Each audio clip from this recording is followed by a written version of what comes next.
Hello friends. दोस्तों, आज मैं आपको अपने बहुत ही खूबसूरत डेकोरेटिव प्लांट्स के बारे में बताऊंगा। तो दोस्तों, ये सामने आप लोग ये देख रहे हैं जो पौधा, ये बहुत ही खूबसूरत प्लांट होता है दोस्तों, आपके गार्डन की खूबसूरती में चार चांद लगाने वाला। तो क्या आप इसका नाम बता सकते हैं? दोस्तों, मैं इसका नाम आपको बता रहा हूँ। ये है रियो प्लांट। और फ्रेंड्स, इसको रियो स्पेथेसिया इस नाम से बुलाते हैं बायोलॉजिकली। और इसके और भी कई Moses in the cradle, boat lily, oyster plant, ये सब नाम इसके हैं। तो दोस्तों, ये प्लांट मेरे यहाँ लगभग 2 सालों से लगा हुआ है और निरंतर इसमें से ढेर सारे प्लांट्स अपने आप निकलते जा रहे हैं। और फ्रेंड्स, ये प्लांट दो रंगों में आप लोग देख रहे हैं, इसके दो कलर्स हैं। ऊपर से ये ग्रीन हरे रंग का है और नीचे से ये बैगनी रंग का है।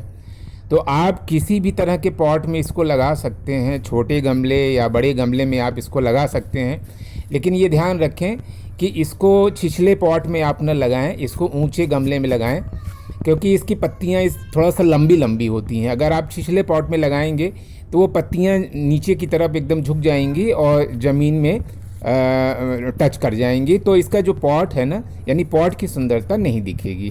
तो फ्रेंड्स, ये बड़ा ही खूबसूरत ये प्लांट होता है। और ये एक्चुअल में मैक्सिको में इसकी जो जन्मभूमि है वो मैक्सिको है। तो ये आप लोग देख रहे हैं, मैं निरंतर इसको फुहार के माध्यम से ही नहला देता हूँ जब भी मुझे इसकी सिंचाई करनी होती, क्योंकि इसकी जो पत्तियां हैं ना, सारी इसकी पत्तियों में ही तो खूबसूरती है।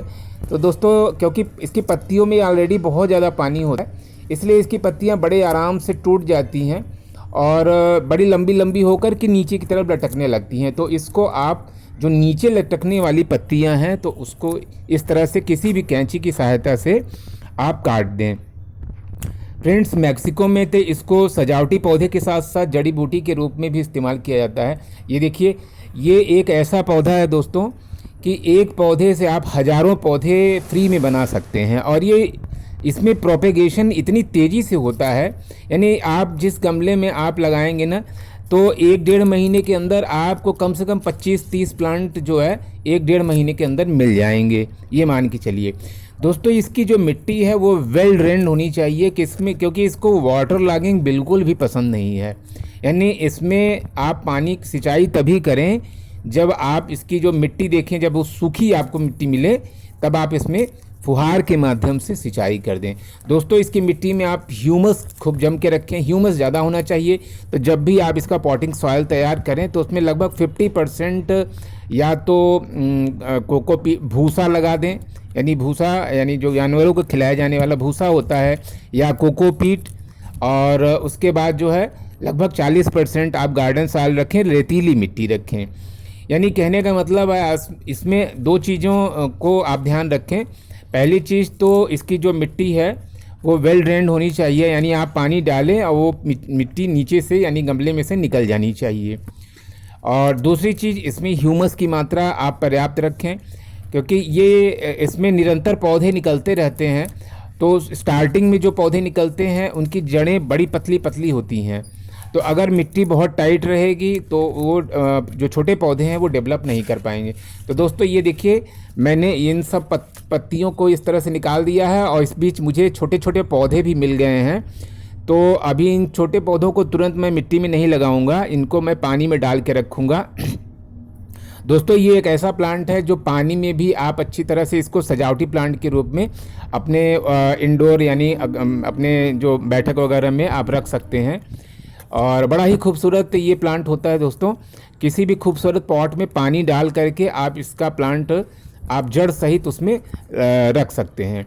तो ये देखिए, एक प्लांट मुझे और नज़र आ रहा है, वो थोड़ा बड़ा सा है, तो इसको भी मैं निकाल ले रहा हूँ।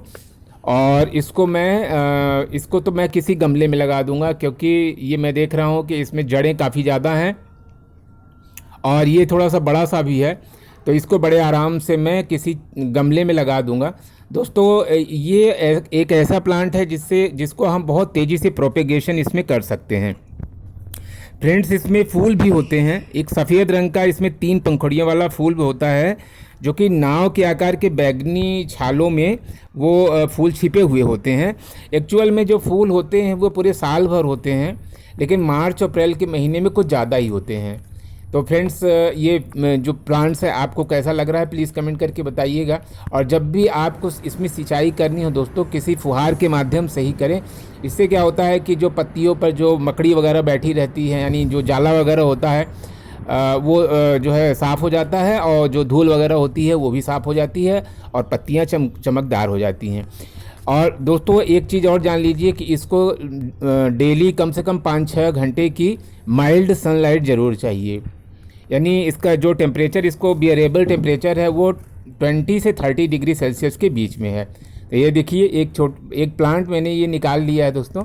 ये जड़ सहित काफ़ी अच्छा सा प्लांट मुझे मिल गया है, और इसको मैं एक गमले में लगा दूंगा। तो जैसा कि मैं बता रहा था इसको कि धूप में आप इसको नहीं रखेंगे तो इसकी पत्तियों में वो चमक नहीं आएगी। यानी शेडिंग एरिया में अगर आप इंडोर भी रखते हैं तो आपको बीच बीच में इसको धूप में निकाल के रखना पड़ेगा, अगर आप इसकी पत्तियों में चमक चाहते हैं तो। इसके साथ ही साथ दोस्तों इसकी पत्तियां बहुत ही सॉफ्ट होती हैं, क्योंकि इसमें वाटर का कंटेंट बहुत ज़्यादा होता है। और एक्चुअल में इसके जो है कई वेरीगेटेड फॉर्म भी आते हैं। ये देखिए कितने ढेर सारे पौधे मुझे मिल गए हैं, और मैं इन पौधों को लोगों को दे भी देता हूँ, क्योंकि बहुत ज़्यादा कहाँ लगाऊँगा, इतनी ज़्यादा जो है और भी प्लांट्स हैं, तो लोग मांग मांग के ले जाते हैं, तो इस तरह से निकाल करके दे देता हूँ। अभी मैं वो जो अभी आप लोगों ने देखा जो छोटे छोटे पौधों को, तो मैं उनकी व्यवस्था कर दूंगा। कुछ जो बहुत छोटे हैं उनको तो पानी में डाल के रख दूंगा, और बाकी जो है किसी एक को जो है गमले में लगा दूंगा। तो गमले में जब भी लगाऊंगा तो उसमें मैं ह्यूमस के लिए दोस्तों आजकल मैं भूसे का इस्तेमाल कर रहा हूँ। तो उसी भूसे में मिट्टी प्रॉपर मिक्स बना करके और उसमें इसको मैं लगा दूंगा। दोस्तों ये जो पौधा होता है ना, ये कीटों और बीमारियों के प्रति बहुत ज़्यादा प्रतिरोधी होता है। यानी इसमें जल्दी कोई बीमारी वगैरह लगती नहीं है, और कीड़े वगैरह भी इसको परेशान नहीं करते हैं। लेकिन कभी कभी क्या होता है कि कुछ बग्स और कुछ जो स्पाइडर यानी जो मकड़ी होते हैं वो इसमें जाले बना लेते हैं। तो जब जाले बना लेते हैं तो इस पौधे को थोड़ा नुकसान पहुंचता है। तो इसके लिए आप जैसा कि मैंने बताया कि इसको जो है हमेशा जब भी सिंचाई करें इसकी, तो तेज़ फुहार के माध्यम से करें। इससे क्या होगा कि वो मकड़ी के जाले टूट जाएंगे और ये पौधा हमेशा स्वस्थ रहेगा। तो ये देखिए ये पौधा ये कितना खूबसूरत लग रहा है दोस्तों। इसका नीचे वाला पार्ट देखिए बैगनी कलर का है, और ऊपर वाला पार्ट जो है वो गाढ़े हरे रंग का है, जिसको हम लोग काही कलर बोलते हैं। तो दोस्तों ये पौधा जो अभी मैंने उसमें से खोद करके निकाला है, तो सबसे पहले तो मैं उसकी जड़ को पानी में धो ले रहा हूँ, अच्छी तरह से धो लूँगा, और इसको एक बोतल में पानी डाल करके मैं उसी में इसको डाल दूँगा, और उसी में ये बढ़ेगा। पानी में दोस्तों ये तेज़ी से बढ़ता है ये पौधा। और दूसरा वाला प्लांट है ये मैं एक छोटे से गमले में अभी तो फ़िलहाल छोटे से गमले में लगा दे रहा हूँ, बाद में इसको बड़े गमले में लगा दूँगा, या कोई अगर मांगेगा तो उसको दे भी सकता हूँ। तो ये देखिए ये जो पॉटिंग सॉइल मैंने तैयार किया है दोस्तों, इसमें जो है रेत भी है और भूसा जैसा कि मैंने बताया, और मिट्टी है। तो भूसे का कंटेंट और गोबर भी है इसमें, पुराना गोबर यानी लगभग 2 साल पुराना गोबर इसमें पड़ा हुआ है। तो इस तरह से वेल ड्रेन्ड सॉइल मैंने बना करके अब इसको लगा देना है। ये देखिए मैं इसको इसमें लगा दे रहा हूँ, बड़े आराम से ये लग जाता है दोस्तों। इसके बाद इसकी एक बार फुल सिंचाई पहली बार तो पूरी तरह से इसको सिंचाई कर देंगे। फ्रेंड्स ये प्लांट बड़ा ही खूबसूरत प्लांट होता है। अगर इसको हैंगिंग बास्केट में लगाया जाए तो आपके गार्डन की शोभा, आपके घर की शोभा बहुत तेज़ी से बढ़ जाती है। आपकी बालकनी में जहाँ पे जगह ना हो तो आप इसको हैंगिंग बास्केट में लगा करके इसकी खूबसूरती का आनंद उठा सकते हैं। तो दोस्तों आप लोग ये सामने देख रहे हैं कि मैंने रियो प्लांट इसमें लगा दिया है। दोस्तों इसको बोट लिली क्यों कहते हैं? बोट लिली इसको इसीलिए कहते हैं क्योंकि इसका जो फूल होता है ना, वो एक नाव के आकार के बैगनी छालों के बीच में जो है वो छिपा रहता है। आप देखेंगे ना कि फूल के इर्द गिर्द बिल्कुल नाव के आकार की आकृति होती है, और उसी में उसके फूल होते हैं। फ्रेंड्स इसको बीज से भी उगाया जा सकता है। आप इसके बीज जब अप्रैल मई के महीने में जब बहुत ज़्यादा फूल होते हैं और वो फूल जब सूख जाते हैं तो आप देखेंगे इसमें छोटे छोटे बीज भी होते हैं। आप उन बीजों को कलेक्ट कर लें और बरसात के समय में उनको स्प्रेड कर देंगे तो छोटे छोटे ढेर सारे पौधे आपको इस तरह से मिल जाएंगे। वैसे भी अगर आप अपने यहाँ अपने गार्डन में अगर इस पौधे को लगाते हैं तो नेचुरली अपने आप ही आपको ढेर सारे पौधे जर्मिनेट होते हुए दिखाई देंगे और आप उनको इकट्ठा करके आप लगा सकते हैं। फ्रेंड्स, ये पत्तियों से भी लग सकता है, इसलिए मैंने इसको पत्तियों को आप देखिए मैंने किस तरह से काटा है ट्रायंगुलर शेप में, और उसके बाद इसको पानी में डाल दूंगा और पानी में इसमें पत्तियां आ जाएंगी। थोड़ा सा उसमें एलोवेरा जेल भी मिला दूंगा, मिला करके इसमें रख दूंगा और कुछ दिनों के बाद इसमें पत्तियां आ जाएंगी और इसको मैं फिर लगा सकता हूं किसी भी मिट्टी में, इसको अच्छे से इसको लगा सकता हूं। तो ये जो पौधा होता है दोस्तों, ये बहुत ज़्यादा तेज़ ठंड को बर्दाश्त नहीं कर सकता है। इसको एक्चुअल में -5 डिग्री या -6 डिग्री से नीचे का टेम्परेचर बियरेबल नहीं है। वैसे भी बहुत कम तेज़ ठंडी पड़ती है ना, तो ये थोड़ा डॉर्मेंट हो जाता है, यानी इसकी पत्तियों में वो चमक नहीं रह जाती है, यानी थोड़ा सा फेडिंग आ जाती है। अपने इधर उत्तर प्रदेश में भी जो ठंडी पड़ती है ना, उसकी वजह से इसकी उतनी ठंड भी ये बहुत मुश्किल से ही बर्दाश्त कर पाता है। एक्चुअल में ये गर्म देश का पौधा है तो इसको गर्मी ही पसंद